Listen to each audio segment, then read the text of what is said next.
and on this channel what I'm doing is going through Plato's different dialogues. Now if you're new to the channel, I've divided the dialogues into early, middle, and late.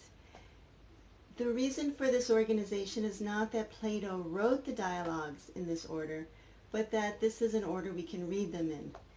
The early dialogues introduce a lot of the vocabulary that we're going to need, and they get us thinking about questions like what is virtue or what is beauty. Socrates doesn't really give his own views in these early dialogues. When we get to the middle dialogues, though, he does, and this is where the dialogues get a little bit more in depth, a little meatier, more meat on the bones. And we're starting to get some of Plato's theories, like the theory of forms or the theory of recollection and so on. When we get to the late dialogues, we're going to start to see the implications of putting it all together. So now we have completed all of the early dialogues, and I'm going to make a playlist. It may already be out there by the time this video gets out, I'm not sure. But I've either already made one or I'm going to make one very soon. And now we're getting into the middle dialogues. We're going to jump right in with the Theaetetus. Theaetetus is exploring the question, what is knowledge? I'm going to break this one up into two parts because there's just so much to cover here. Today we are going to get into the question of what is knowledge. We're going to be looking at the first answer that Theaetetus gives. But first we're going to look at the introduction. And also Socrates is talking about his art of talking to people, and he compares it to midwifery. All right, so we've got a lot to cover. Let's get into it. All right, let's start off by taking a look at the setting of the dialogue. It takes place some years after Socrates' death. We meet a man named Euclides who bumps into a friend named Terpsion. Now, if you've read this dialogue and you don't remember these two characters, you can let yourself off the hook because actually they are not part of the discussion between Socrates and Theaetetus. They only appear in the introduction. So this is some years after Socrates' death, and it's also a time when Theaetetus is close to his own death. Euclides reports that Theaetetus is close to death. He was injured in war. He's suffering from dysentery. And Euclides just saw him being carried back to Athens. Euclides tells us that he recalls a time when Socrates had once had a conversation with Theaetetus and was quite impressed with him. We also learn that Socrates had actually predicted the young man's early death. Euclides tells us, as I was coming back, I thought of Socrates, and I wondered at his prophetic gift, especially in what he said about Theaetetus. For I think Socrates met him a little before his own death, when Theaetetus was a mere boy, and as a result of acquaintance and conversation with him, he greatly admired his qualities, and he said that he would surely become a notable man, if he lived. And by the way, all of our translations today are by the translator Harold North Fowler. All right, well, notice the mention here that this was right before Socrates' own death. Now, at the very end of this dialogue, Socrates tells Theaetetus that he has to go to the courthouse to respond to the charges made against him by Miletus. And you might recall that Miletus was one of the three men who had brought charges against Socrates. So if you want to put this dialogue chronologically in with others, you see that this one comes just before the dialogue Euthyphro. Euthyphro was one of the early dialogues, and it took place on the courthouse steps. So this dialogue took place the same day, earlier the same day. Or at least that's the conversation that Socrates had with Theaetetus. All right, so Euclides tells all this to Terpsion, and Terpsion then wants to know more about this talk between Socrates and Theaetetus that had taken place years earlier. Now, many of Plato's dialogues involve somebody retelling a past discussion, often many years later, as we see here in this case. Now, how accurate is the speaker's recall, and what is the speaker's ease at being able to recall things? This indicates to us how wise the speaker is. We saw this already with the dialogue Protagoras, which was one of the early dialogues, and I did do a video on that a few weeks ago. Socrates is telling the story here. Even though it was a long dialogue and the conversation took lots of twists and turns, Socrates was able to recall the whole thing. In a few weeks, I'm going to get to the symposium, and there we're going to meet Apollodorus, who memorized and practiced this conversation many times. And like we see with this dialogue, Apollodorus was not actually part of the conversation, and this is many years later, but he practiced it and he memorized it. Also, later on, we're going to get to one called the Parmenides, and I'm quite impressed with Antiphon to be able to memorize this dialogue because it's a very difficult one. But Antiphon supposedly heard the conversation so many times that he does remember it. Well, we see the dedication of these two students, Apollodorus and Antiphon. We're also going to see the same here in Theaetetus, although Euclides does not actually have it memorized. He's reading. So the bulk of the dialogue is actually him reading his notes. Socrates repeated the conversation to Euclides, and Socrates supposedly has perfect recall and he didn't have to study. Euclides says, "When I went to Athens, Socrates related to me the conversation he had with Theaetetus, which was well worth hearing." So this shows Socrates' command of the topic. Of course, it's always easier to recall arguments we understand than those we don't. Well, Euclides, on the other hand, is not able to repeat the conversation by heart, but I do give him credit for his interest in the topic because he took the time to write it all down as well as he could. He said, "I made notes at the time as soon as I reached home. Then afterwards, at my leisure, as I recalled things, I wrote them down. And whenever I went to Athens, I used to ask Socrates about what I could not remember. And then I came here and made corrections," so they're at his house, "so that I have pretty much the whole talk written down." All right, so that's the introduction. Now we're going to go on to the main dialogue. And this is the conversation that Euclides had written down. So it opens with Socrates and a man named Theodorus. Now, Theodorus is a teacher, and we're going to learn that he is Theaetetus' teacher. And in turn, Theodorus had been a student of the sophist Protagoras. Now, Theodorus is known for a number of areas of study, and I'm going to jump ahead just a little to show you a little bit of an exchange between Socrates and Theaetetus that I think demonstrates Theodorus' breadth of study.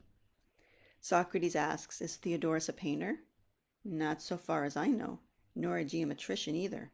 "Oh, yes, decidedly, Socrates. And an astronomer, and an arithmetician, and a musician, and in general, an educated man?" He says, "I think so." All right, well, let's take a step back now and see Theodorus and see how he describes his student, Theaetetus. Theodorus says that Theaetetus is quick to learn, beyond almost anyone else, yet exceptionally gentle, and moreover brave beyond any other. I should not have supposed such a combination existed, and I do not see it elsewhere. On the contrary, those who, like him, have quick, sharp minds and good memories, they usually also have quick tempers. Well, it's from here that Socrates begins a discussion with Theaetetus. And it does not take long for Socrates to discover that Theaetetus is pregnant with an insight. And this brings us to Socrates' art. He calls it a kind of midwifery, and he compares himself to a midwife. Only instead of working with women who are pregnant with babies, he works with people who are pregnant with ideas. "Have you not heard that I am the son of a noble and burly midwife?" "Yes, I have heard that." "And have you also heard that I practice the same art?" Well, it's lucky for Theaetetus that he does, because, as luck would have it, Theaetetus was in need of a philosophical midwife. Here's the way that Theaetetus expressed being pregnant. "I assure you, Socrates, I've often tried to work that out when I heard reports of the questions that you asked. But I can neither persuade myself that I have any satisfactory answer, nor can I find anyone else who gives the kind of answer you insist upon. So we see here that Theaetetus pays attention to philosophical discussions. We also see that he has been wrestling with these issues, trying to answer them himself, and he's also cared enough to talk to other people and consider their answers, but he's not happy with any of their answers. And so he concludes, I cannot get rid of a feeling of concern about the matter. Well, here is Socrates' reply. Yes, you are suffering the pains of labor, Theaetetus, because you are not empty, but pregnant.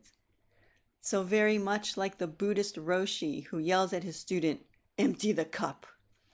Right? It's the same principle here, right? So from here, Socrates compares himself to a traditional midwife. He says it seems that the goddess Artemis, who is the goddess over childbirth, she did not allow barren women to be midwives, because human nature is too weak to acquire an art which deals with matters of which it has no experience. But she gave the office to those who on account of age were not bearing children, honoring them for their likeness to her. Well, Socrates likewise sees himself as a man who has wrestled with philosophical questions long enough that he's gained the wisdom of knowing that he knows nothing. Here's another one of the midwife's skills. Is it not then also likely and even necessary that midwives should know better than anyone else who are pregnant and who are not? Well, Socrates also can recognize when someone he's dialoguing with is pregnant, as he did with Theaetetus. All right, here's another skill of the midwives. The midwives are able to arouse the pangs of labor, and if they wish, to make them milder, and to cause those to bear who have difficulty in bearing. Well, Socrates has this gift as well. He also has this one. They cause miscarriages if they think them desirable. Now he's going to go on to name another aspect of the midwife's art, one that is not readily associated with midwives. He says they are the most skillful of matchmakers. Well, even though this art is not usually associated with midwives, it strikes Socrates as being something of necessity. Do you think the knowledge of what soil is best for each plant or seed belongs to the same art as the tending and harvesting of the fruits of the earth, or to another? To the same art. Well, Socrates says that while his art is very much like that of the midwife, he does have one added task. And this added task, he says, is actually the noblest part of his art. The greatest thing about my art is this, that it can test in every way whether the mind of the young man is bringing forth a mere image and imposture, or a real and genuine offspring. All right, well, from here, Socrates describes what it's like to work with him. He says, those who associate with me, although at first some of them seem very ignorant, yet as our acquaintance advances, all of them to whom the God is gracious make wonderful progress, not only in their own opinion, but in that of others as well. And it is clear that they do this not because they've learned anything from me, but because they have found in themselves many fair things and have brought them forth. Well, this idea of bringing knowledge out from within is something that's going to come up again in the next dialogue we look at, which is the Meno. Okay, but we'll get back to that. But now, some leave Socrates too soon. Either they leave on their own, or maybe they were persuaded by others. And these people, unfortunately, miscarry.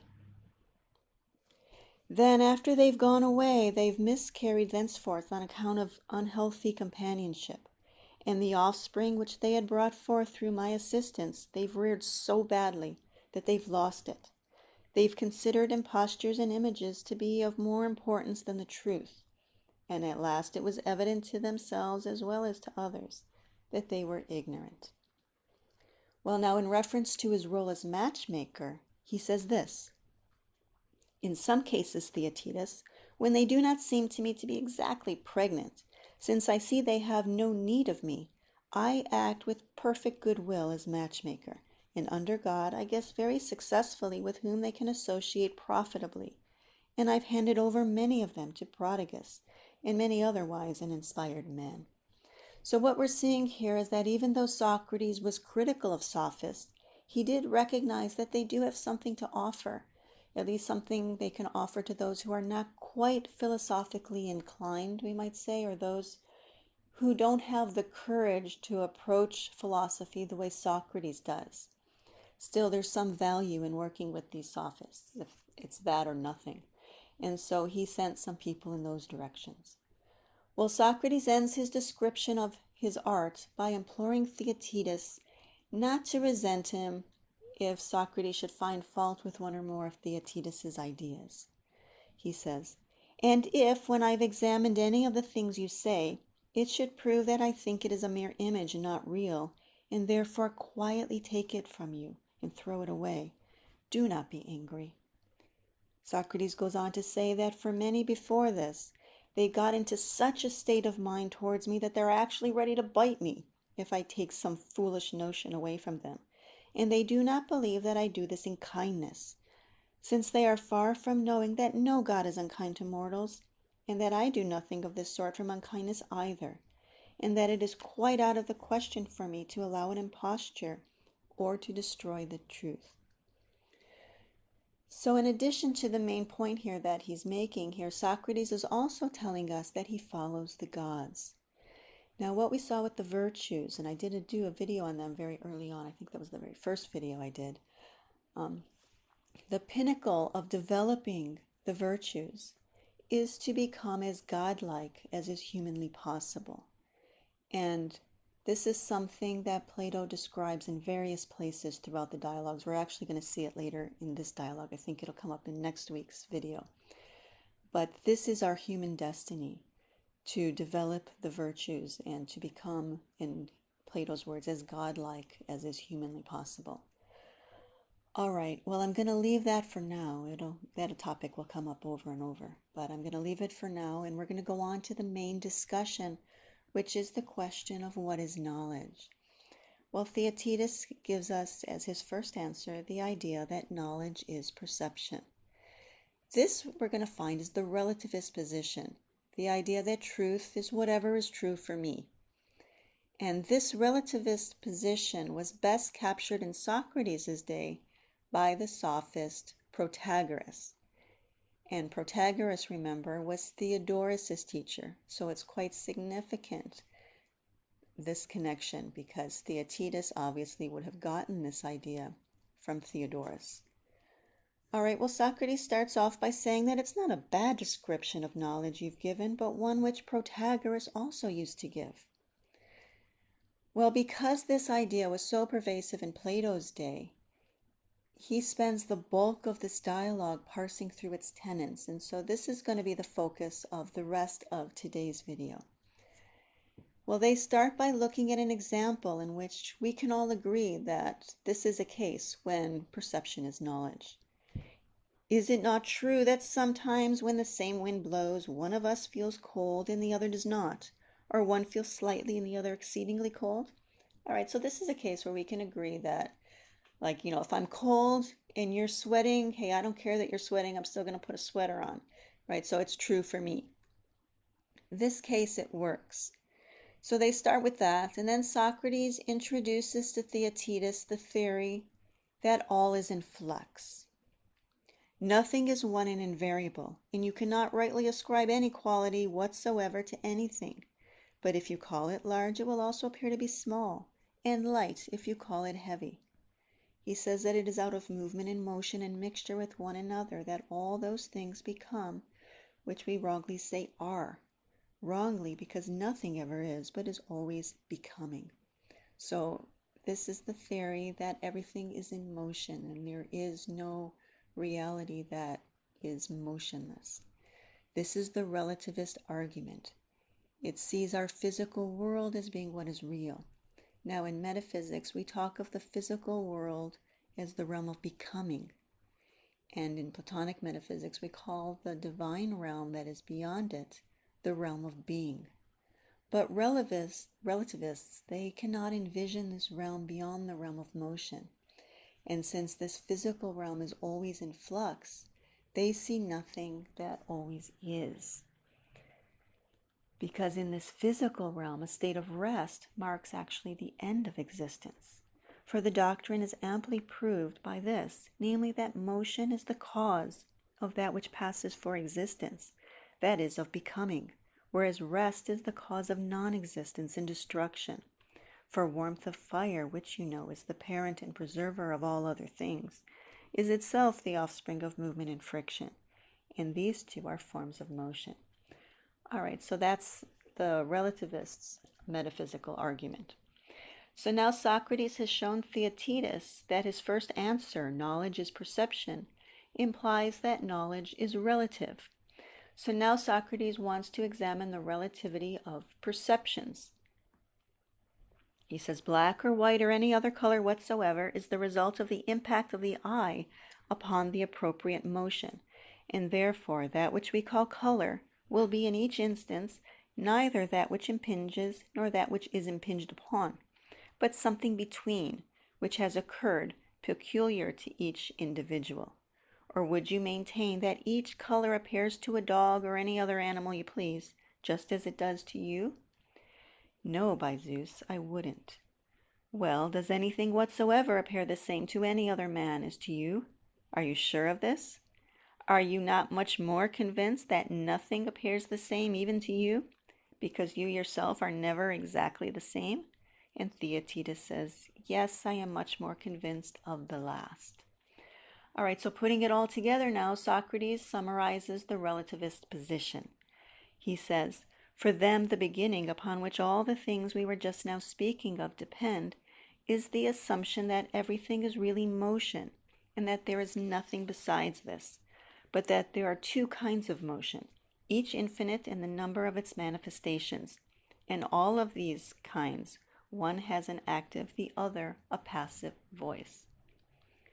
Right, so the active is the perception and the passive is the thing being perceived. And from the union and friction of these two are born offspring, infinite in number, but always twins, the object of sense and the sense, which is always born and brought forth together with the object of sense. So at least on the surface, this is very much like the Buddhist idea of interdependence. We must assume, we said before, that nothing exists in itself, but all things of all sorts arise out of motion by intercourse with each other. Well, the assumption of this relativist argument is that there is nothing beyond this physical realm of flux and interdependence. Socrates says that nothing exists as invariably one, itself by itself, but everything is always becoming in relation to something, and talk of being should be altogether abolished. All right, so now finally Socrates has laid out the doctrine that knowledge is perception. So all of this was really just him explaining what the implications are of this doctrine and what's behind it. All right, so now it's time for him now to start poking some holes into it. And he starts off with this reason. He says the defect is found in connection with dreams and diseases, including insanity, and everything else that is said to cause illusions of sight and hearing and other senses, because in them we certainly have false perceptions, and it is by no means true that everything is to each man which appears to him. There are further problems as well. When I am in health and drink wine, it seems pleasant and sweet to me? Yes. But when it gets hold of me in illness, in the first place, it really doesn't get hold of the same man, does it? Therefore, the union of Socrates, who is ill, and the draught of wine produces other results.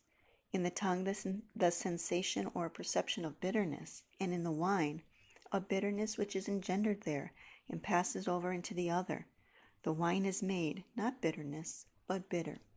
So in other words, if we accept this relativist doctrine of interdependence, then the wine would be changing as Socrates changes. It doesn't just taste bitter if perception is knowledge, because that taste or that opinion becomes your knowledge, because that's your perception. So it is bitter. In other words, bitter is not just an opinion, it's a fact. All right, and this argument gets worse. If we are each the measure of knowledge, then it means nobody can ever be wrong.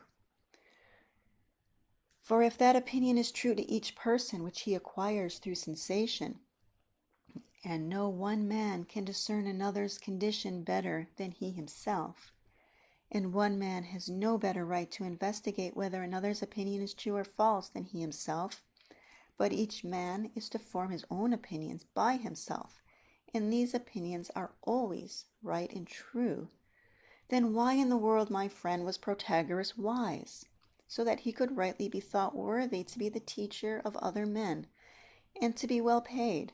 And why were we ignorant creatures and obliged to go to school with him, if each person is the measure of his own wisdom? So Socrates says of Protagoras that while we were honoring him like a god for his wisdom, he was, after all, no better in intellect than any other man, or for that matter, than a tadpole. And the notion that knowledge is perception has even more problems than this. For instance, shall we say that before having learned the language of foreigners, we do not hear them when they speak, or that we both hear and know what they say? And then there are other arguments as well, like do we lose knowledge when we close our eyes if knowledge is perception? And what if we close only one eye, and so on? All right, well, it's easy to forget that Theodorus has been standing here the whole time listening to their discussion.